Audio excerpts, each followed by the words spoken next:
The 19th, 2003. We are in Marietta, Georgia. We are interviewing Colonel James Moncrief. His birthday is June the 7th, 1912. My name is Connie Cone. I'm his niece. We're being videotaped by John Cone, my husband. Colonel Moncrief served in the Army during World War II. He is the author of 2 books. We'll be going into that a little bit later in the interview and show you copies. He has many, many, many experiences, so it's hard to narrow them down to some especially interesting ones, but he's going to take care of that. And at this time, I'll turn the interview over to Colonel Moncrief. Thank you, Connie. I started my military career as a result of ROTC at the University of Georgia, where I received a reserve commission, Second Lieutenant of Infantry, in 1933. I spent my lifetime in Georgia up until that time. I was born in Georgia. My father lost 2 or 3 jobs in the middle of the panic, and so I had the unfortunate experiences of moving over several times in the state of Georgia, but fortunately was able to scrape together enough money to go to the University of Georgia in 1929. Once I got graduated and received my reserve commission in the Army, I was always fascinated with the Army. I cherished this reserve commission. Unfortunately, it was right in the middle of the panic of the late 20s and early 30s, and jobs were hard to come by. So as a college graduate, my first job was at a filling station where I worked in skeeting gasoline and washing windshields, and it was before they had serve yourself type service. During that summer, I was called to active duty for 2 weeks, my first active duty as a reserve officer for 2 weeks. At this summer camp, I encountered my old lacrosse coach at the University of Georgia, who was Captain Godbold, instructor in the ROTC. He told me about the CCC, which had just been organized as one of Mr. Roosevelt's many alphabetical organizations to assist the people of that era in getting jobs. The CCC, Civilian Conservation Corps, had been activated, and the powers to be, the government, had turned the job of administration of these camps over to the Army. Now, while they had what we call using service, soil conservation service, forest service, park service, and so on, they worked the boys 8 hours a day, or the men, and the Army then had the responsibility of feeding them, clothing them, doctoring them, recreating them, and so on. And initially, the regular Army was doing this job with officers on TDY to all these camps all over the country. The camps were isolated out in the rural areas or mountain areas where the projects were located. After a little while, the regular Army saw that, gee, this is more than they could do with the other tasks that they had to do, so they got the call on the government to let the reserves take over this job of administering camps. So little by little, the Reserve Corps then was integrated into the CCC business. Now, the CCC duty, that a reserve officer was called to duty only for 6 months. Because 2 or 3 objectives they had there. One was to spread it out because there were a lot of reserve officers who also needed jobs, like, and that's what the purpose of the CCC was, along with other alphabetical organizations like the FERA and WPA, and I won't go into all the details about these other affiliated agencies. My first duty in the sea, when I was called to go back to my summer camp, Captain Godbold informed me about it and helped me write my first military-type letter in which I applied for active duty with the CCC. Fortunately, I was granted I was called to duty, so I didn't go back to my job of at the filling station, which was operated by my uncle, and he was Had it not been my uncle, I probably wouldn't have had that job. In any case, I was called to active duty in February, I forgot the month, but anyhow, in 1933. And I was assigned to Camp F3, Forest Service 3, at Robertstown, Georgia. Now, Robertstown, Georgia is up in the mountains of North Georgia. Nobody had ever heard of it. Close to, at that time, Helen. Now, Helen at that time was a sort of a little town that had a general store or two, filling station maybe. But since then, it has become a tourist attraction, and it's located in a beautiful area of the state. And Robertstown was isolated further up in the mountains. When I got to duty with the sea there, I had little opportunity to get away. I had no automobile, so I was detailed to stay at the camp week in and week out, day in and day out, while on weekends the company commander, a reserve captain, and another lieutenant, also reservist, both of whom were married, and they both had cars. They were able to get away on weekends, but it was a very rare occasion when I got away from this camp. I was there for 6 months. Had a great time, but I learned an awful lot. I learned a lot about military discipline. I was the post-exchange officer, mess officer, recreational officer, inspection officer. I mean, I inspected the camp every day. I was everything that you called on to do. The captain had me doing it. After this duty, I became a civilian educational advisor attached to the CCC for another year, and then I was called to active duty in the regular Army. In 1936, I believe it was 36, Congress created the Thomason Act. Now, the Thomason Act was a law passed which would permit the Army to call 1,000 second lieutenants, reserve second lieutenants, to active duty in the regular Army for a year. From this 1,000, 50 were selected for permanent commissions. This was in an effort to augment West Pointers. At that time, the only source of officers coming into the Army were West Pointers. And there were several reasons that Congress saw fit to create this Thomason Act so that they could have officers coming in from other sources into the Army. I was stationed at Fort McClellan, Alabama during this year of active duty with the 22nd Infantry. Now, the 22nd Infantry was a regiment, but they only had 2 battalions activated. One was at Fort McClellan, Alabama, and the other was Fort McPherson, Georgia. I was assigned to Company I. There were 3 Tommy Act, as we call it, Tommy Act officers assigned to Company I. And it was commanded by Captain Drake, who I didn't know at the time was the tennis champion of the Army. And I found out very soon how good he was, because he asked the Tommy Act officers, the 3 of us, if any of us played tennis. And I thought here was an opportunity for me to impress my captain, because I thought I was a pretty good tennis player. So after the little session, he said, well, you meet me after this afternoon after formations, and we'll have a little round of tennis. So I went by the quarters and changed into my tennis. You didn't play tennis in those days except with white duck breeches and a white shirt and white tennis shoes. So I went by and changed into my tennis whites and went over to play tennis with Captain Drake at the Officers Club. And it didn't take me very long to find out I was going to get trounced, and I didn't have an opportunity to impress my captain. But I did get a chance to play many times after that. We enjoyed playing tennis very much.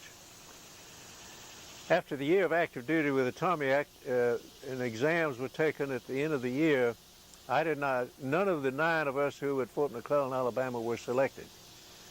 We had an opportunity to critique the year, and my criticism was that we were not permitted enough time to take the examination.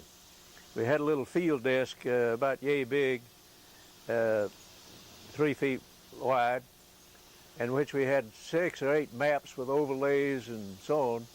And when we had the map reading exam, we just simply didn't have enough time to finish the exam. What I did, I think, was correct and got a pretty good mark on what I did, but I wasn't able to finish it. So the whole exam was just miscalculated on the time element, and my criticism was severe on that point. Many years later, Colonel Lang, who was the camp commandant at Fort McClellan, had an opportunity to ask me. I ran into him he was a patient at Walter Reed. And this was after the war, when I ran into Colonel Lang, and he told me then how disappointed he was that I didn't get the opportunity to get a regular commission. At the end of the year, I had an opportunity to transfer to the Air Force at that time, and I was almost promised a regular commission, but I knew that I was out of place. I'm not mechanically inclined, and I knew piloting. First of all, I'm not a good flyer, not a good passenger at flying. I didn't like to fly. So I just didn't want to go in the Air Force, and I refused to transfer. So that's a big what-if area in my life. What if I had transferred to the Air Force? I don't know what might have happened in my military career. But I remained a reserve officer, and I went back on, I applied and got CCC duty again. And this time I was a camp commander as a first lieutenant. I had gotten promoted soon after the year two at Fort McClellan. As a first lieutenant, I was a camp commander at Ashland, Alabama. It's about south of Fort McClellan, about 40 miles close to Talladega, at Ashland, Alabama. And I really enjoyed a year as company commander. There's nothing like being a company commander, whatever you're commanding. You're the little king in your own realm. So I really enjoyed that, and the opportunity to see young men. The whole CC was a wonderful opportunity to see young men come in, underdeveloped, underprivileged, many of them, and many of them discarded from society even, who came in, and in a few short months you could note the difference, and they developed into mighty fine young men. Well, at the end of my tour of a year, the CCC was beginning to fade out because actually the economy of the country had come a long way since 1933. And I saw the necessity to get out of the military. I wasn't going to be a career officer, so I better do something, get into something where I could make a career of it. So I went to work for the Coca-Cola Company, and was working for the Coca-Cola Company then from 37 until 41. Now in the late 40s and in the early 40s, the clouds of war began to encompass the world, and already Hitler had come to power and was marching into France, and so the opportunity for reserve officers to be called to active duty, this time serious active duty, was very, very high. I was called to active duty in the Army in February of 1941 and assigned to Brigadier General George S. Pattons' 2nd Armored Division at Fort Benning, Georgia. There were about 1,000 reserve officers called to duty at this time. General Patton had decreed that all of these 1,000 officers would receive what in effect was a basic training course. We would be taught how to drive every vehicle in the division, tanks, motorcycles, trucks, half-tracks, everything, in blackout conditions. This was just a basic training course. There was a major who was given the responsibility for operating this basic training. His name was Billow, and soon this became known as the Billow Academy for Boys. There were 1,000 of us called to active duty, all grades from lieutenant colonel down through lieutenant. I was a senior first lieutenant. After the 6 weeks, I believe it was, maybe 4 weeks of this training, which was severe, there were many people who had more than just bruises, broken legs, and so on, at the end of this 6 weeks. But I survived in good shape, And at the end of the 6 weeks training, we were assigned to regiments within the 2nd Armored Division. I was assigned to the 67th Armored Regiment. When we were assigned, the adjutant had us all assembled out in a formation, and he had a roster of all the officers. And as he was going down the roster of officers, he was assigning each one to a company. He came to my name, and he said, he looked at it a little bit on the roster, and then he said, "You see me after this formation." Now, he had an ultimate objective. He was the adjutant of the battalion. He wanted to get out of that job and get a battalion. And he saw the possibility of this guy Moncrief, with all of this duty he had had as a reserve officer, that here's a possible opportunity for me to get out of being adjutant. So I called him in and interviewed him and so on. So he called me in his office, and he asked me if I ever had any experience with company funds. Well, yes, I'd had some experience with particularly when I was company commander. In the CCC, I'd had all kind of experience with company funds. So he was the custodian of about 4 or 5 funds, regimental funds. The regimental fund, the band fund, and the chaplain's fund, and I don't know what else. He was a custodian. I forgot. And he looked over and he said, "You had some experience?" "Yeah, yeah." "Well, see what you can make of that stuff in that barrel." And he had the files of all these funds just thrown in this barrel over there. Some of these days he was going to get to it. Now he was just turned it over to Moncrief. So that was my job for the next 2 or 3 weeks, just wrestling with that barrel of papers. I was officially named the regimental liaison officer, but unofficially and throughout the garrison duty, I was the assistant adjutant, which wasn't a table of organization job. Well, all this time, all these reserve officers were being farmed out or sent out to other divisions. The Army was expanding their armored force. We only had 2 armored divisions at this time. The 1st Armored at Fort Knox, Kentucky, and the 2nd Armored at Fort Benning. And all of the 3rd Armored, the 4th Armored were being created and activated. And the source of officers to man these divisions were largely included in this group of 1,000 officers, as well as some called to active duty with the 1st Armored at Fort Knox simultaneously. So many of these officers at Fort Benning were being sent to Camp Polk, Louisiana, to create the 3rd Armored Division. And I thought that's where I was going until Captain Hilliard, who was the adjutant that I referred to earlier, between he and Colonel Green, they arranged for me to stay with the 2nd Armored Benning at Fort Benning.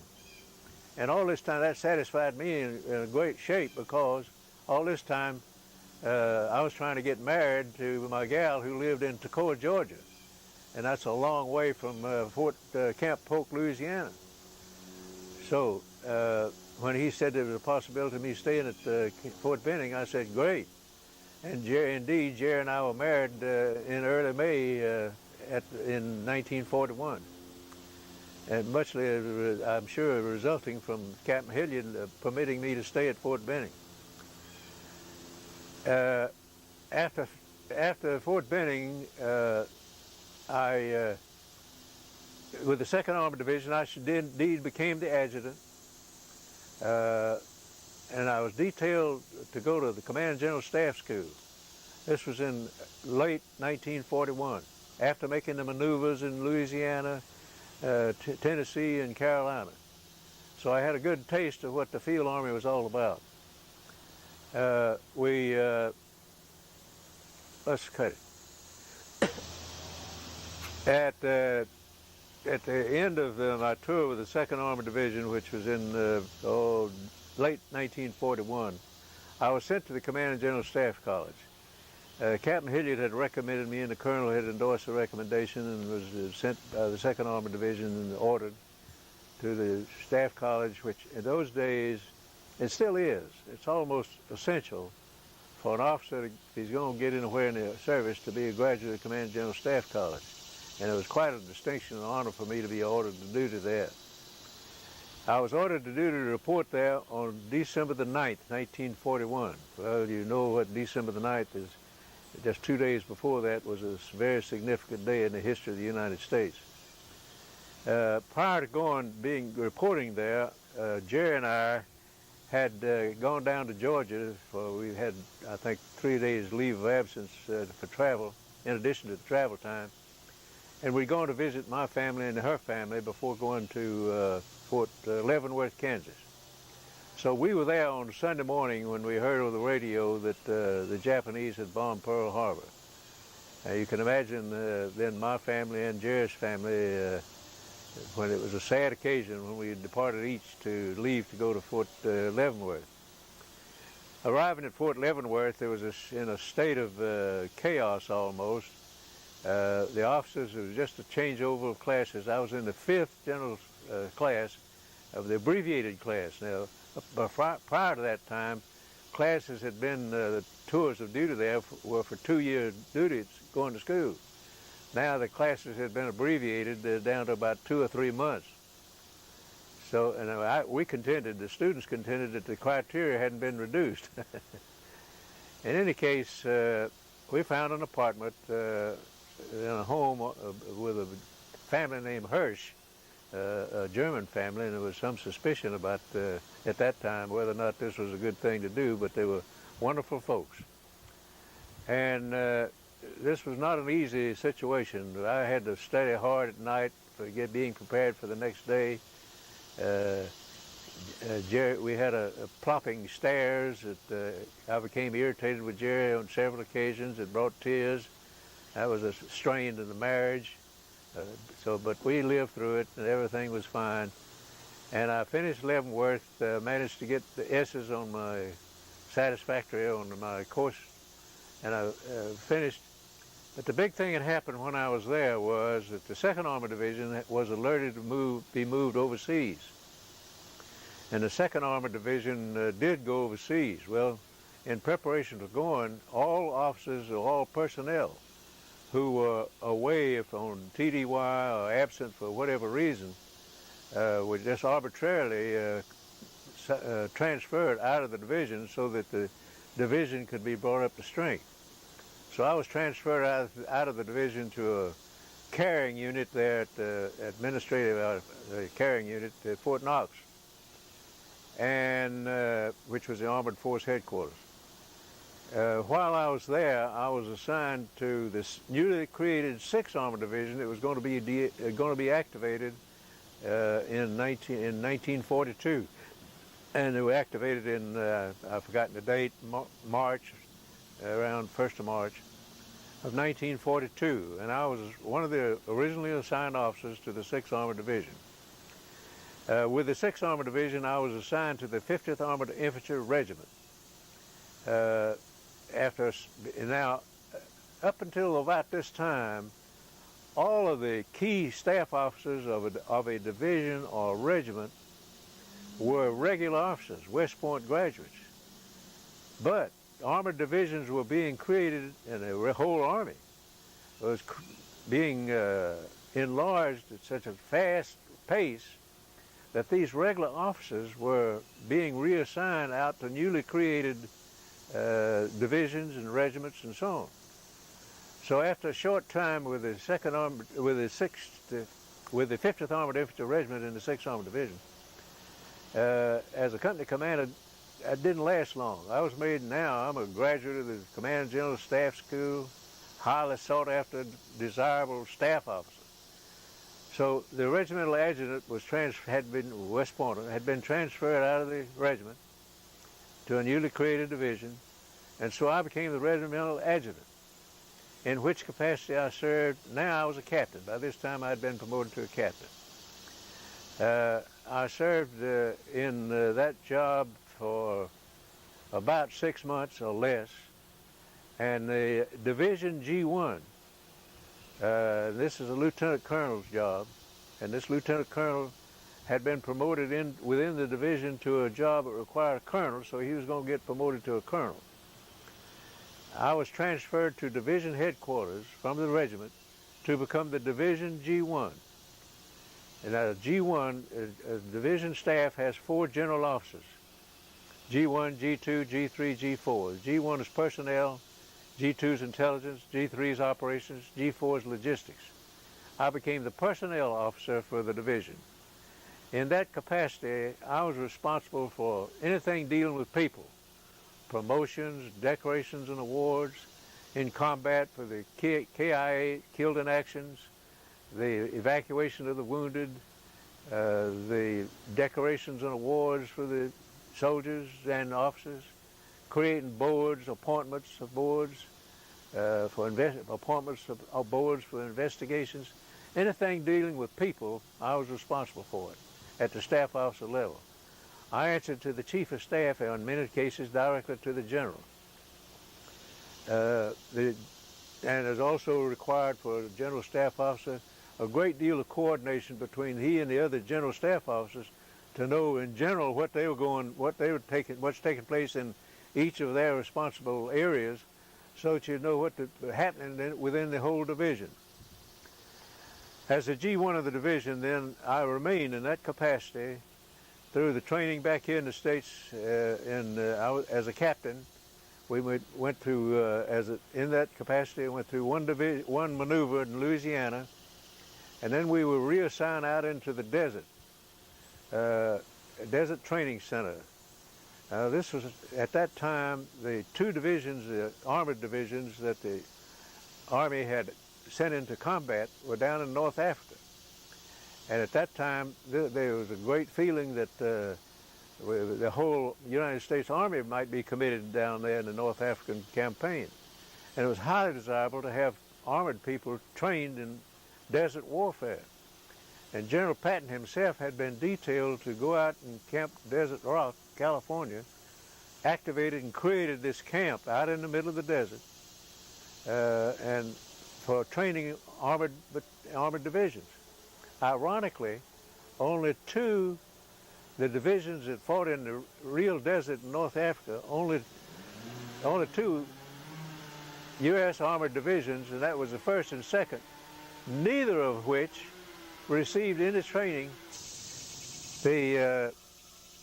Having been transferred to the 6th Armored Division, then I was assigned into division headquarters as a G1. I was in that capacity back here in the States throughout the rest of our training. The division was moved in December of that year to Camp Shanks, New York for shipment. We shipped out of Camp Shanks, New York in early January, and we were stationed in the Cotswold country in England from 1st of February through until July, when we went into France. And all this time, I was a G1, and we didn't have anything significantly happen. I will want to say this. So the one element that I was really concerned about in the G1 arena was that of evacuation of the killed in action.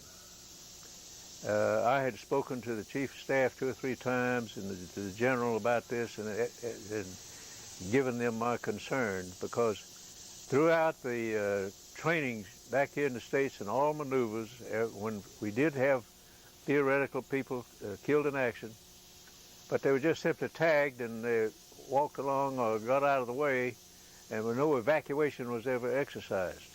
And this became a real problem. The TONE had no provisions made for trucks or people to actually do this job.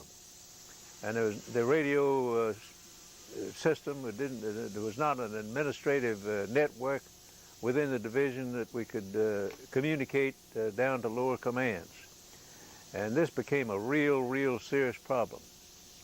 And I did all I could back in England to try to generate a plan to have this under control. Now, the division stayed in England then until we moved down to Southampton area in early July, and on the 17th and 15th, around the 17th, 18th of July, we landed in France. Now remember, this is after D-Day on 6th of June. A beachhead was already established, and that's one of the reasons that armored divisions couldn't be used satisfactorily until a beachhead was established when they had a little room to maneuver. We were initially committed on the 27th of July in the Cotentin Peninsula, and where we first had the experience of capturing some Germans, and that again was my responsibility overall to make sure that they were evacuated properly and so on. So it was quite a hilarious experience when the people saw me in a Jeep, standing up in the Jeep with the pistol drawn to ensure that we had no escaping prisoners marching down the street in the Cotentin Peninsula. Things that later on became just straight SOP. General Pattons' army became activated on the 1st of August, and we were assigned in General Pattons' army. And one of the first missions of the General Pattons' army was to capture Brest. Now, Brest was one of the most desirable cities to have in the American hands, because it was a principal port city, and at that time we were moving all the supplies, the whole Allied force were moving all the supplies over the beach, and that required a lot of manpower and a lot of extra work. So we needed a port city, and Brest was designated to be that city. Well, Patton's orders there was one division, my division, the 6th Armored Division, was ordered to capture Brest. So we took off from the Pont de Roussan, I'm not pronouncing it correctly, but it's where the Cotentin Peninsula joins the Brittany Peninsula into France itself, and started up the Brittany Peninsula toward Brest. This was in early August, 4th, 5th of August. We got up into Brest along about the 7th or 8th, and we were ready to launch a big attack into Brest to capture Brest. In the meantime, we had bypassed a lot of German soldiers, and these Germans were attacking us from the rear. So we had to turn around, some of our forces, turn around and fight Germans in our rear. And this became a sort of a treacherous situation. We were isolated then, way up there on the Brest Peninsula, when the main forces of the Allies were still down in the main body of France. It was I don't know the mileage, maybe 100 miles away, or maybe further. In any case, here we were about to go in to launch a big attack against Brest. At the last moment, in the meantime, the American forces were making some headway eastward out of France toward Germany, and they saw some success of closing the Falaise Gap back there to permit the American forces to get on the way to Germany, and they needed all the armored forces they could get for this expedition. So General Patton changed, the orders were changed, and I don't know whether these orders came from Patton or higher up. In any case, the orders to capture Brest were changed to contain Brest, meaning just stay where you are and keep Brest intact for the present. And for that, we got a lot of publicity because we were containing Brest, and we were called the Brazil Boys. This lasted for a short while, and we were given the job then of moving and containing 2 port cities. The other one being, the name escapes me, Lorient, I believe, was the name of the further south on the coast. And so we were given the job of containing these 2 cities, and that's what we did then for about another month. I don't remember the dates. And we were then turned loose to join the main forces, which were by this time way east into France, and we joined the main forces of Patton's army then in Nancy, France. And Nancy is where, by this time also, we began to have a real problem in gasoline supply. A tank uses an awful lot of gas. I doubt very seriously if you could fill the tank with a motor run, to give you an example of how much gas a tank uses. And we had a whole slew of tanks in the Armored Division, of course. And Patton's army was in a fight with all the other armies, Montgomery's army to the north and Simpson's army down in southern France, and all the other armies needed gasoline too. And all this gasoline was coming all the way from the coast, Brittany Peninsula, and it had to be brought over shores, and somebody had to move it up there, and gasoline was a very critical shortage, and hard to come by. So we were sort of, we didn't do very much there for a while, except we were on a defensive against Germany in what we, the troops called Grimace Forest, Grimace Forest was the name of the place. We were on the defensive there. And then on the 11th of November, we had accumulated enough gas. We made our launched a big attack across south of Metz, which led us into not a Schaffenburg, I can't remember the names of these places, into Germany. We were on the borders of Germany by December. December the 25th, by this time another thing was occurring up further north. And General Patton had foreseen, and his intelligence people had a lot of intelligence, and the German forces were reinforcing an area, and then they launched an attack up around Bastogne, leading into Bastogne. General Patton had foreseen this, and he saw that, gee, what an opportunity it would be to just have his army move north to cut off all of these German forces that were now going to move over towards the coast, and he could just cut off their tail end of the supply line. And so he had begun to position his troops to be in position to move up there. On Christmas Day, I remember my division was headquarters. We were moved back from the German border area into an area south of Metz, and we had a big Christmas dinner, and a lot of the troops were able to enjoy with turkey, not necessarily with all the mama's fixings, but we had a turkey dinner, hot meal for a change, and then we were ready to go on this, what Patton had foreseen as an attack.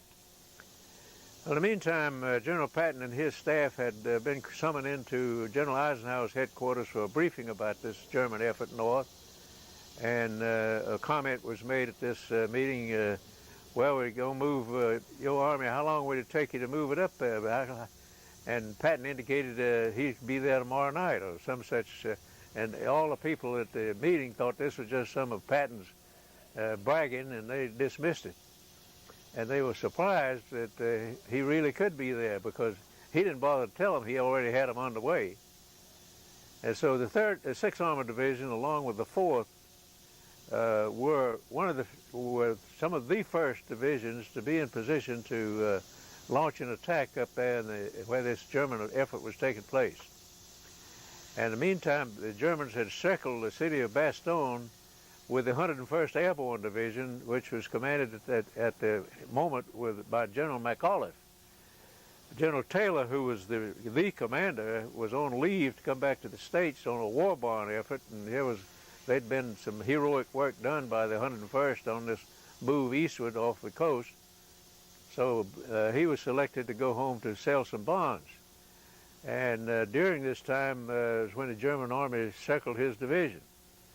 And you may remember that McAuliffe was in command when the Germans sought the surrender of the 101st Airborne, and he said, "Oh, nuts to you." And the Germans had a hard time understanding what that message meant. But it obviously meant no surrender. So we were one of the divisions that liberated the 101st Airborne. I never will forget, right after this took place, a Corps commander, General Milliken, who commanded 3rd Corps, and we were in the 3rd Corps as well as the other divisions that were coming into the area to relieve the 101st, were in the 3rd Corps. And General Milliken had called a meeting at the headquarters of General Taylor, 101st Airborne, in the city of Bastogne. And for some reason or other, General Grove, my boss, who commanded the 6th Armored Division, called on me to go with him to this meeting one night. Now, whether he didn't call it, normally he would have asked the operations officer, the G3. Until this day, I don't know why he asked me as G1, but anyhow, I went with it, obviously, when he asked me to. So, at this meeting, there was General Grove, General Gaffey, who commanded the 4th Armored, several other generals whose names I don't remember, and General Milliken, of course, was there as a Corps commander, and General Taylor, who commanded the 101st Airborne. The subject at hand was the allocation of road space for these divisions to maneuver a little bit to get in position to make a major attack to drive the Germans back into Germany. But the road space situation had to be resolved. You couldn't just have everybody out there in a hell for leather type thing with no control. Well, at the meeting, General Taylor, being fresh from the United States and a young officer, in comparison to General Grow and Gaffey, both of whom were, I guess, in their 50s, and Taylor, I guess, who was 35 or 40. He was an airborne officer. Remember, the airborne was new at that time, and the airborne officers were young fellows. And General Taylor, being fresh from his trip to the States and all these other people being worn out, tried to monopolize the meeting. And he didn't know us all about the space that was required as much as these armored people. So right away, Gaffey and Grow began to find out that, gee whiz, if we listen to this guy, we'll never get out of here. So they began to tell him what was required and to try to get him to quiet down so they could get their point made. And it began to get out of control until Milliken finally came in and took control of the thing, as he, being the Corps commander, should have been doing all along. And the problem was finally resolved, and on our way back that night, I never will forget General Grove saying to me, talk to me about that boy general, meaning General Taylor. That brings up a very interesting story that I want to get in here, because General Taylor was promoted rather rapidly, and he became the Chief of Staff of the Army. And General Grove was, at this time, several years after the war, was made the attaché to Russia. As the attaché to Russia, he kept a diary, which was prohibited by regulations, but he'd seen fit. He'd always had a diary, kept in his hip pocket. He was on leave to on leave to England or somewhere, and this diary was stolen out of his pocket. I don't know the details, but anyhow, the diary was found. And he had made some very uncomplimentary remarks in there about Khrushchev and some of the other Russians. And this hit the propaganda machine, and something has had to be done about it. And General Grove was made the whipping boy, and was got to be. And General Taylor insisted that he be court-martialed. I have contended all along that maybe some of that controversy went back to that night in Bastogne, when General Grove cut General Taylor off pretty shortly several times. That maybe that was the cause of General Taylor wanting to court-martial General Grove so much. But that's another story.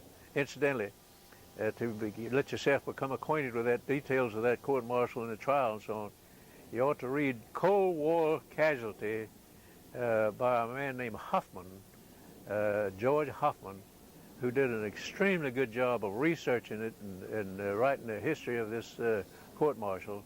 And General Grove was indeed court-martialed. And well, let's get back to the story in Bastogne. We've got about 15 minutes, 15 to 20 minutes. Oh. To make an hour. We can go longer. Okay. Whatever. I may can cut it off at the end. Whatever. That's just a time mark. The war, and I won't go into the details about how the war progressed after the Bastogne, but it progressed rapidly, and division found itself on the eastward march in what the troops call the rat race. The German army was in the state of disarray, and we were in the country close to Weimar, and my division, the 6th Armored Division, was this is the point I want to make, was a division that discovered Buchenwald. Buchenwald, as you know, is one of Hitler's concentration camps where many thousands of Jewish people perished. And I happened to be, as a G1, when we discovered Buchenwald, I went to Buchenwald because this came in my realm of activity, prisoners of war. And civilian affairs is also in my G1's realm of activities. So I went to Buchenwald. I guess I was there 2 to 3 hours after it was discovered, and had a little tour conducted through Buchenwald. So I personally knew something of the conditions of Buchenwald. I have been in a scrap 2 or 3 times since then with a PBS about a movie that they produced called Liberators Fighting on Two Fronts, in which they gave credit for the discovery to another battalion. And I won't go into that, but I was very familiar with the conditions surrounding in initial discovery of Buchenwald.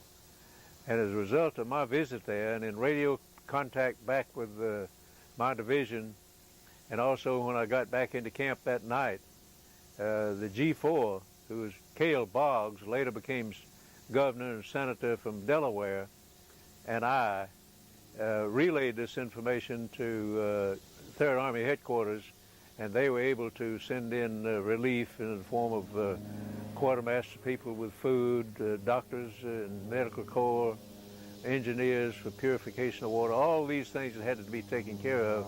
Higher headquarters was able to do it.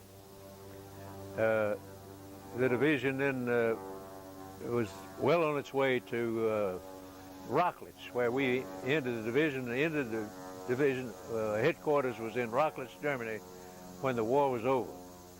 Now, one little episode took place at Rocklitz, I think noteworthy. There was a while where it looked as if the 6th Armored Division was going to make first contact with the Russians. And we had a mass of press people descending on our division headquarters, thinking that the 6th Armored was going to make contact with the Russians. They wanted to be there to make interviews and make pictures and so on.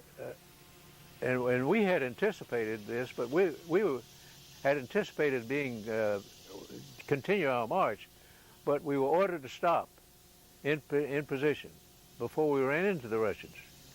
And so we had stopped, and in the meantime, the word came down from higher headquarters that the contact was going to be made by the 6th and 9th Division further up north. And so there was a mass exit of all of these, in a cloud of dust, of all these press people. I might say that the mess sergeant was awful glad to get rid of them because he wasn't drawing rations for them. He was having a hard time feeding them. And contact was made by the Russians further north. Well, my experience as a G1 was real trying. I had some great contacts. I made some wonderful friends, and you do make friends in combat that a friendship that's bonded by war, combat, that you never make anywhere else. And I consider I had some very good friends that I had made while I was serving in that capacity. I got to know at one time, before we had such a mass need of mass replacements, I personally knew every officer in the division by name. And I knew most of them, and the field grade, at least all field grade officers, knew them quite well as people. The division stayed in Rocklitz, headquarters stayed in Rocklitz for about 3 weeks after the war was over, because the Russians hadn't come in to take over. This had been agreed to in the Potsdam Agreement between Mr. Roosevelt and Stalin and Churchill, that had allotted these various areas to be governed by military government after the war by a certain one of those forces. And the area we were in was in the Russian zone, so we had to move back. But we didn't move until we knew the Russians were ready to come in. And we moved out of Rocklitz. We thought it was classified, but the streets were lined with Germans just seeing us move back, and the tears were kids were crying, women were weeping and standing on the curb as we moved out early one morning. We moved back to Aschaffensburg. Now, Aschaffensburg is close to Frankfurt, and we remained in Aschaffensburg then until we were delegated to ship out.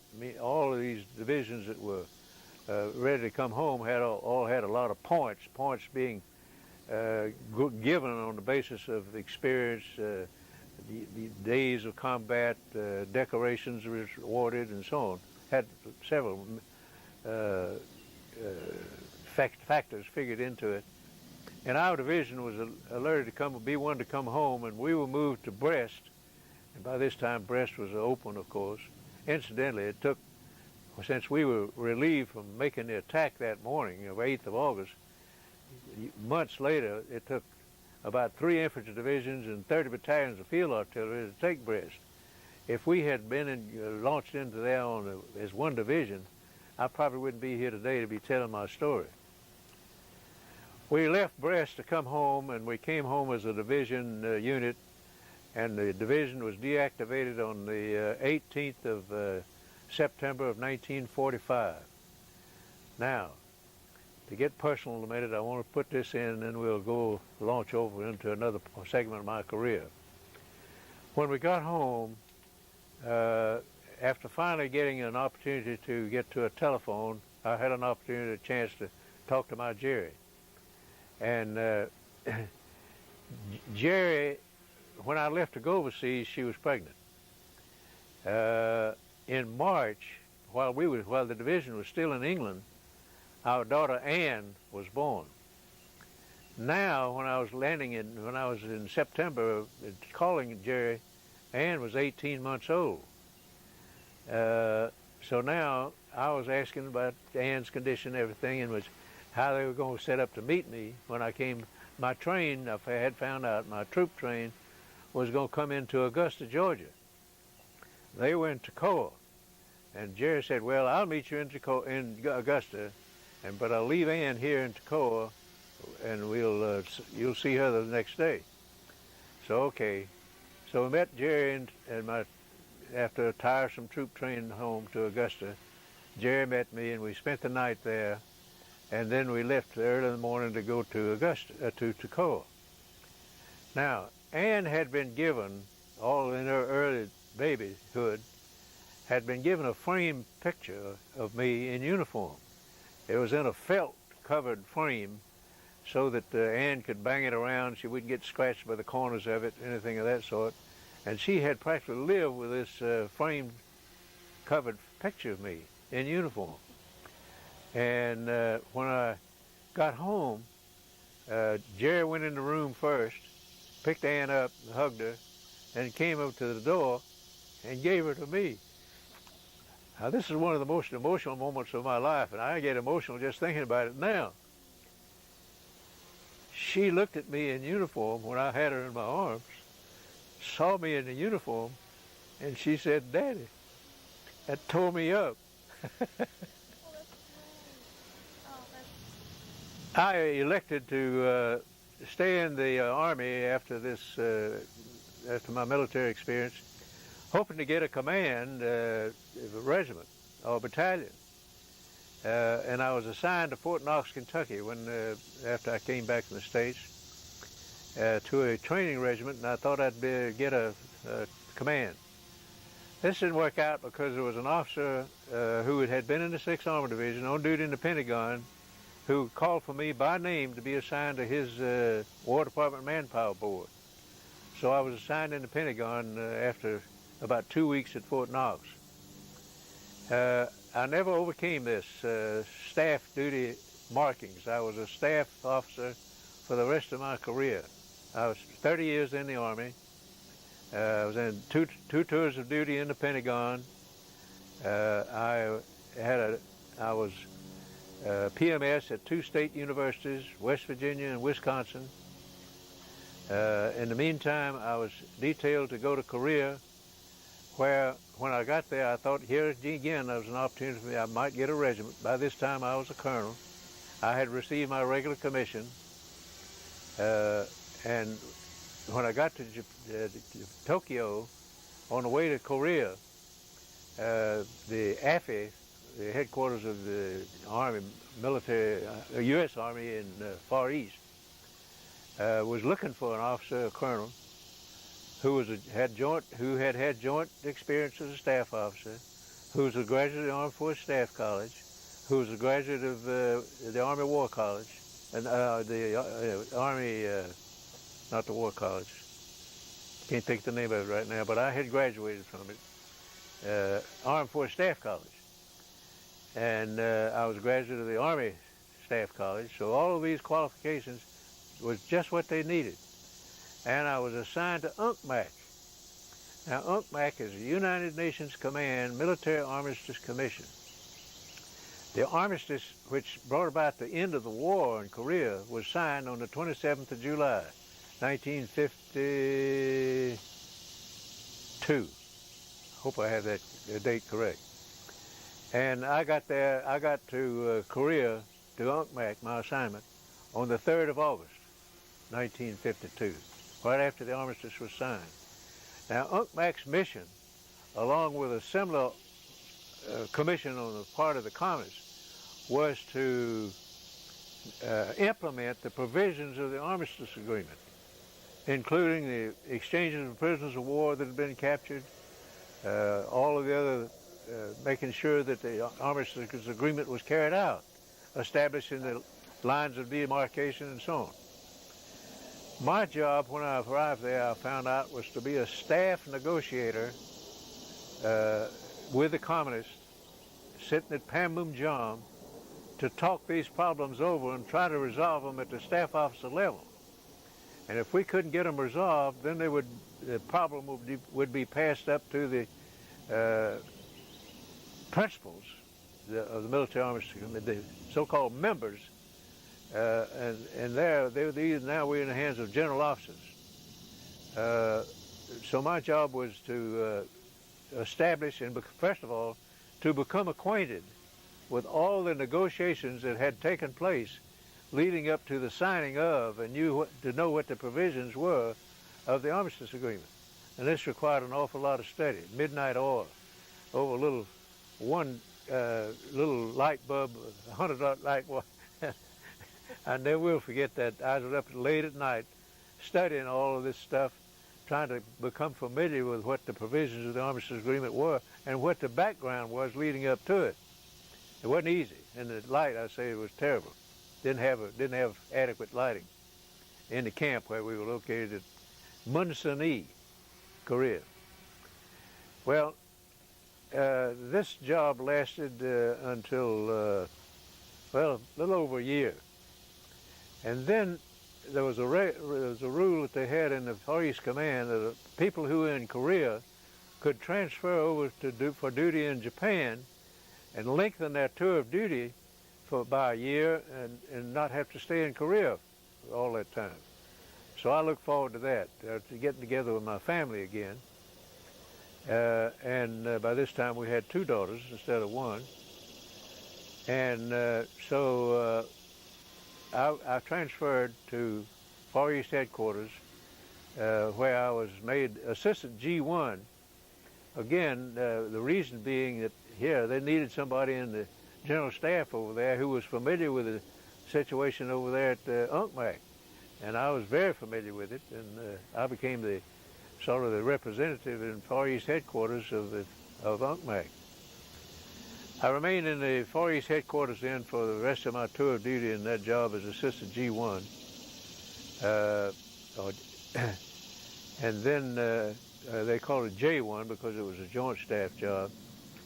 And then I came back to the States for a job. My first assignment back to the States was PMS at the University of West Virginia in Morgantown, West Virginia. A wonderful experience with young men, where I was the head man in the ROTC program. I had to be very familiar and developed some very good friendships with the administration people in the university. Dr. Stewart, who was the president of the university, was a great believer in the military, and he turned everything. For example, let me tell you a quick little story about Dr. Stewart. I had a sergeant who was had fought the war, and we had a course in rifle marksmanship for ROTC cadets. Well, when it came time to teach rifle marksmanship, I had this sergeant doing the teaching. He knew more about rifles in 5 minutes than anybody all the officers all day. And so some of the members of the civilian staff of the university got word that Sergeant Hood was not a college graduate, and he is now teaching a course in the college. And some of the civilian faculty members got information about this. Here's a man, not even a college graduate, teaching a course in the university. So Dr. Stewart called me in one day. He got word about this and wanted me to explain that to him. I said, yes, sir, Dr. Stewart, that's right. Sergeant Hood is teaching that course. But I said, he knows more about a rifle in 5 minutes than I know all day. And furthermore, he knows more about it. He's lived with that rifle under some trying conditions. He knows more about it than any officer in my detachment over there. But now, if you want me to, I'll teach that course. Or I'll have one of my officers teach that course. We're all college graduates. But I'll tell you right now, cadets won't learn near as much about rifle marksmanship as they would under Sergeant Hood. He shoved me out of his room and said, you go on, you run your show, we'll run this one. And he let Sergeant Hood, he didn't say a word about Sergeant Hood anymore. So we got along great together. I have some wonderful friends that people who were cadets who still look upon me as a sort of their guiding father or something, and I still have correspondence with people who were cadets at West Virginia. And also it had the same experience later on, years later, my last tour of duty at the University of Wisconsin. Although the University of Wisconsin administration didn't look near as favorably on the ROTC program as did Dr. Stewart.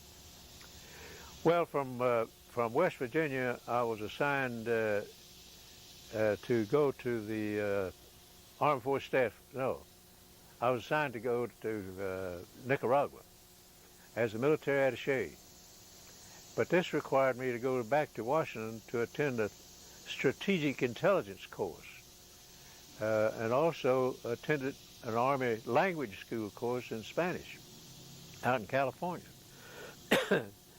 each of which was for 6 months, as I recall it. And prior to going to Nicaragua then, I was well heeled in all the strategy of communists and so on, and also had a working knowledge of Spanish language. So when I got to Managua, I could make myself known on the streets, and I understood what my friends, Spanish-speaking friends, were saying.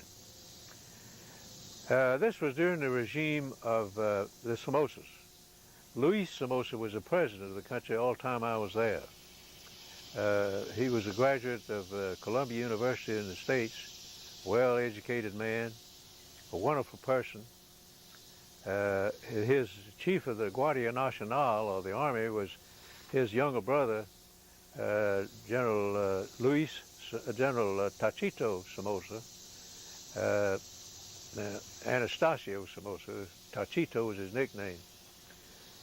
He was a West Point graduate, and one of the few things he really took great pride in was his West Point ring, because he said, this is the only thing I ever earned. General Somoza was an egotistical type guy, but nevertheless, he was in command of the Guardia Nacional. The Somozas were known to have opposition there locally. The Somositsas, they were called, because they followed another fellow named Somosita. I think I'm pronouncing that name correctly, I've forgotten. Anyhow, I had a very interesting tour of duty there in Nicaragua as the attaché. I had two bosses. The ambassador, of course, was my boss, but on the other hand, I knew my boss was the Department of the Army. I had only one conflict between the two bosses. I was there during the time that the operation of the Bay of Pigs took place. You might remember the Bay of Pigs was not a military organized function. It was a CIA organized function. And the Army was not a party to it, the organization of it. And so I was not in on the know of the organization of the Bay, organizing and staging of the Bay of Pigs, which was staged out of Nicaragua. The CIA agent there in Nicaragua was the man who was the contact in Nicaragua and sat in on all the briefings, but I was not even invited to sit in. Well, as the attaché, I had noticed at the airport a lot of activity American airplanes coming in and offloading on the smaller aircraft, then taking off and coming back to the States. And I didn't even know what they were doing. Now, we had an Air Force mission there, and I came to find out that, gee, they didn't know what was that all these airplanes were about. And I said, well, I'm going to find out. So I found out that the destination of all of these smaller aircrafts was to go to the east coast of Nicaragua. I can't think of the name of the town over there now. And so I just decided, well, I'll just go over to this town and see what's going on. Well, as was my custom, I always kept the ambassador acquainted with my whereabouts. And so I just went up to announce to him that I was going over to this town, the name of which I can't think. And he said, what are you going over there for, Jim? And I began to tell him about these planes and so on. So I could tell that he was querying about this, that in effect saying this was none of my business. And I began to try to defend myself. Well, it's a military aircraft, and I just want to know militarily what they're doing, going over to this place on the East Coast. And in effect, he just forbid me to go. And so I went back home to my office, and gee, I was never more puzzled in my life.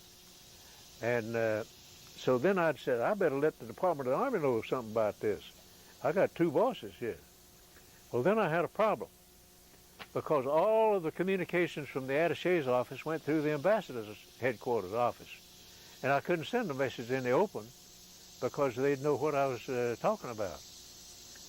And even though I could classify it. And so I didn't want the ambassador to know what I was doing.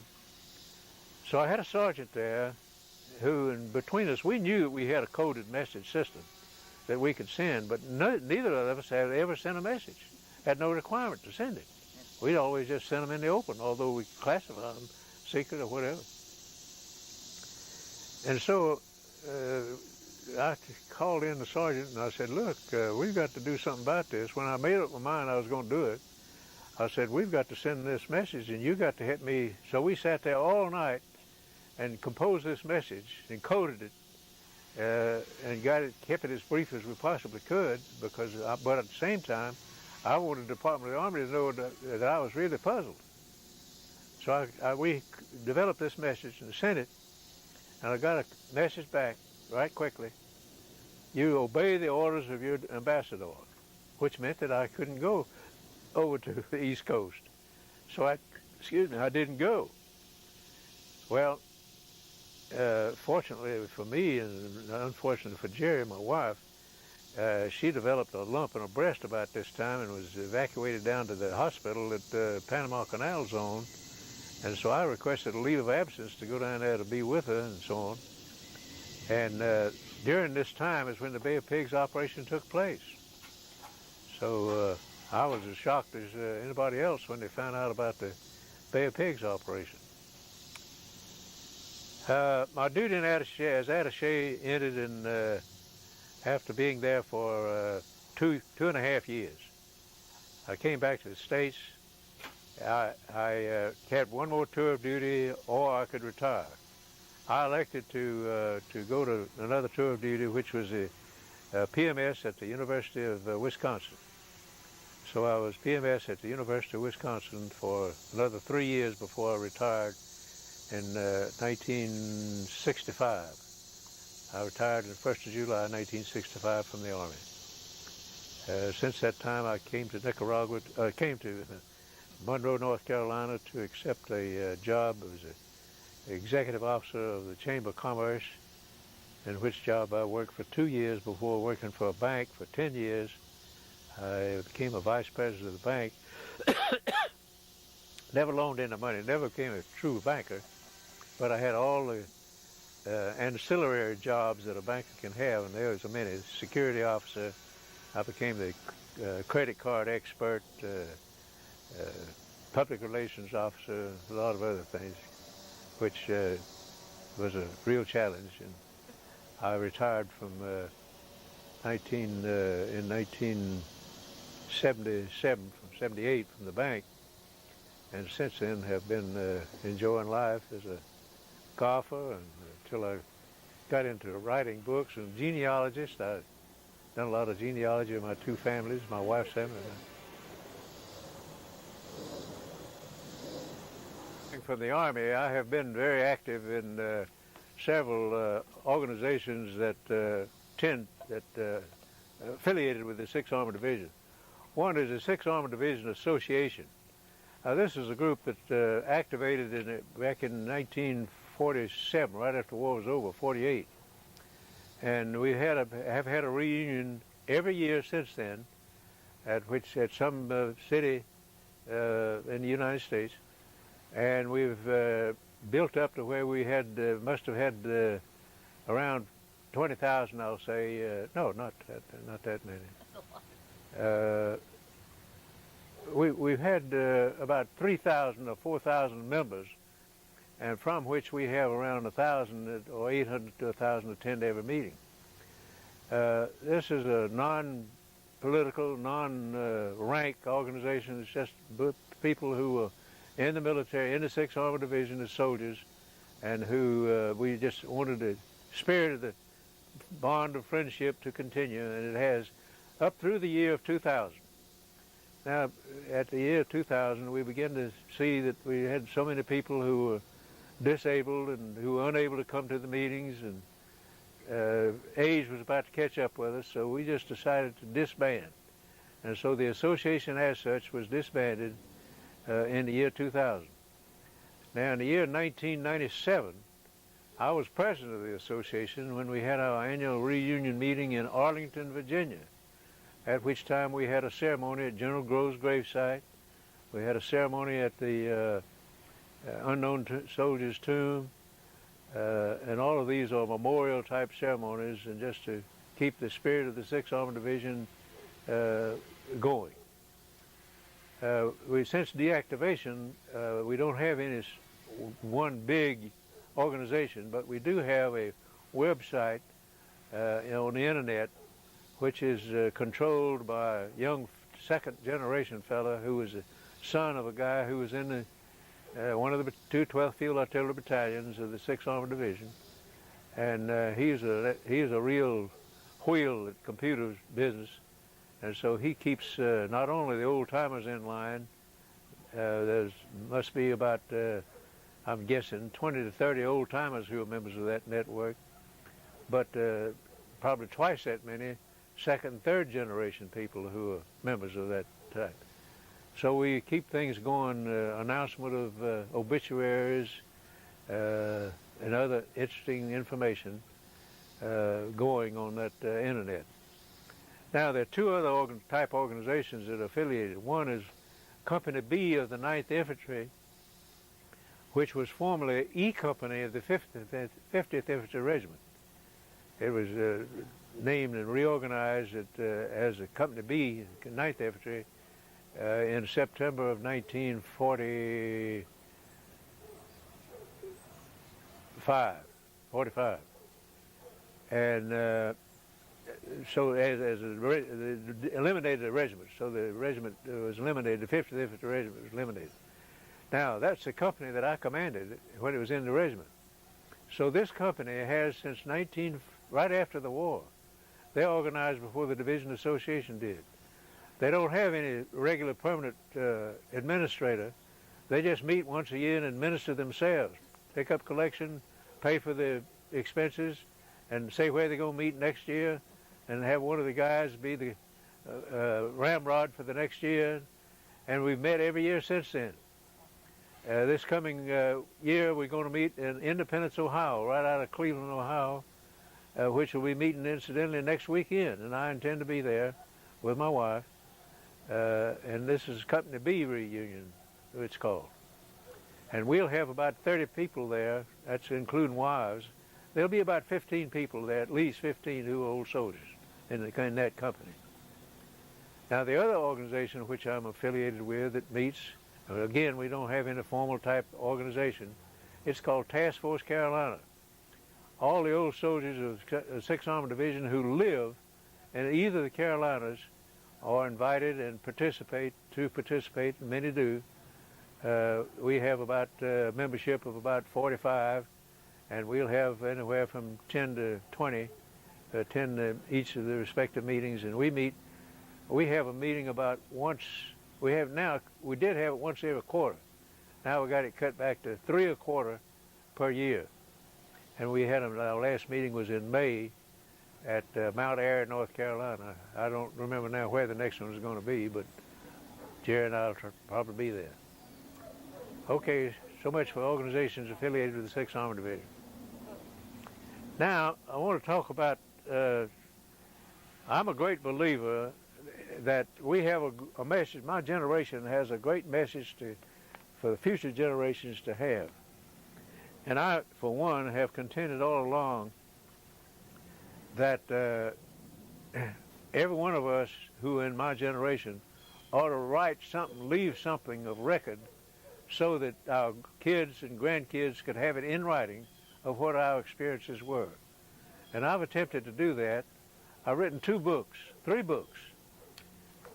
I've written 3 books, and the first of which was this one right here, called As You Were, Soldier.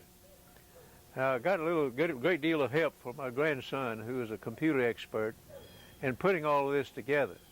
And this book is the best one of the books I have from a purely grammatical or constructive piece of literature, because he organized it. We had a professional printer print it. He helped me market it.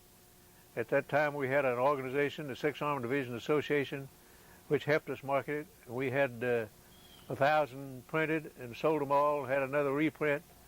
I've had another reprint made on my own, and my grandson didn't help me there. So this is the first one, and these are recollections of over 30 years. Now, most of these in this book have to do with my military career and my assignments and people, but very few observations. Now, my second book was this one. I go to this Company B reunion every year, and they have these get down. I hear these soldiers telling all their tales, some of which may be true and some of which may not be, nevertheless, all of which are good, interesting tales. And so I kept asking these people to put it in writing, put it in writing. You ought to have that, your tale. One of them was a prisoner of war, for example. Almost lost a leg while he was a prisoner. He was discovered and evacuated through American channels. He just had a very interesting tale to tell. I couldn't get him to write it down. I said, well, okay, to hell with it, I'll write it. So I've written this book called The History of Company B. Now, granted, I did get some people to help me. So where I could pry this loose from one of the guys themselves, I've got his tale in the first person, written and included in here. But to give it some sort of consecutive arrangement, organized, I have tied the loose ends and made it, best I could at least, a military history. Now, nobody other than the guys in Company B are going to be really interested in this book, because it's purely just what it says, military history. Now, the third book I've written, and I don't have one here to display at the moment, it's called As It Was. Now, this one is written, it's very similar to the As You Were, Soldier. Nothing is in it chronologically. It's just a series of, I call them squibs, my stories or tales or chapters, whatever you want to call them, of my experiences, assignments, observations, people. Now, the second book has a lot of stuff in it that's not military in nature, which are just maybe, for example, I've got one there called The Second Day of Infamy. This is a fairly recent book dealing with the 9/11 of '01, which is, I call The Second Day of Infamy. And I compare it to the first day of infamy. I've got several other things that have taken place in my lifetime in retirement in this second book. So a lot of that is not military in nature, but it's nevertheless part of my generation that I wanted to pass on to my kids and their kids and so on. And that's the reason I did it. That's what we're doing this time. that enough to say about that? That's great. Well, Colonel Moncrief, I want to thank you on behalf of our family and our generation, to thank you and your generation for sharing some of your recollections in your life and your thoughts with us. And hopefully this tape will be just a tiny part of something you can share and you can leave for the next generation. Well, I hope it'll be of some value to It's a lot of people out of the family who may have an opportunity to refer to it. And if it indeed does get in the Library of Congress, great. We think so too, and thank you very much. Okay, thank you. All right.